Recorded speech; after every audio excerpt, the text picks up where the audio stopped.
We're hoping, of course, that Sunday's weather will be fantastic. Yes. Right? Yes. And in the meantime, we actually had nice weather back here at home, and it's wild because we've been focusing so much on what's going on down in Florida. It's just going to be a major news story over the next several days. Lots of folks, millions, in fact, impacted by that storm. So that's going to be a big focus.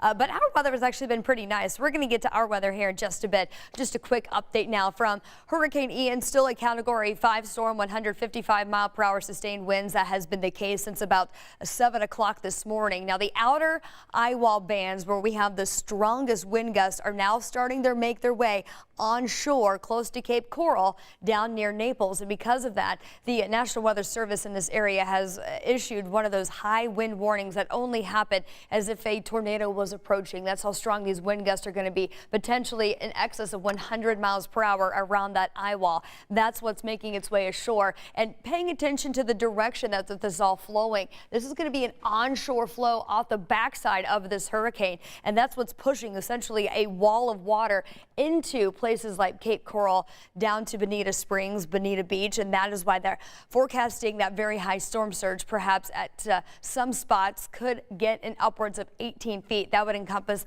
a multi-story building. So we're going to watch as this all unfolds as you look live now down in Naples as that wind gust really starts to pick back up. Now, this is the latest track as we go through the afternoon. Still not expected to completely make landfall until the middle part of our afternoon. Here's around 3 p.m. You can see a portion of that eye making its way onshore. Looks like most of this will be onshore just to the north of Cape Coral as we get close to 8 o'clock tonight. This will continue to track to the north-northeast as it tracks across the Florida Peninsula, bringing those flooding rains to places like Orlando, up near Gainesville, eventually Jacksonville for the overnight. And then as we take you all the way into Thursday at 6 p.m., this will briefly go back out into the Atlantic Ocean before pushing another wave of flooding rainfall into the Carolinas as we look ahead at Friday, eventually into the weekend that will track to the north, and this becomes a tropical depression. So very active weather, of course, across the southeastern U.S. We'll keep you updated with Ian, of course, all afternoon. But let's bring it back closer to home where we've had a few clouds develop out there this afternoon. And any cloud cover is going to be something else that hinders the warming trend today. We're only at 58 in downtown. That wind, it's still kicking up out of the northeast right now around 19 miles per hour. So we've got another breezy day. That mixed with the clouds going to keep the temperature down. Around 63 by 4 p.m. will be our high temperature.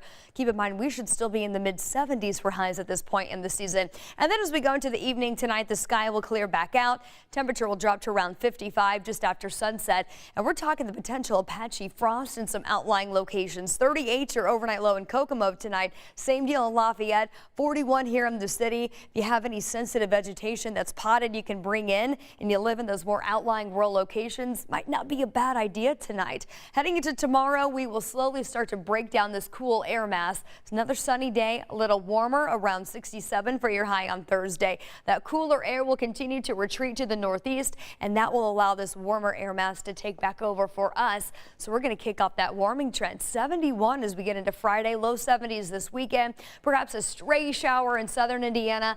On Sunday, the remnants of that hurricane possible, but that's about it. We remain dry through the middle part of next week.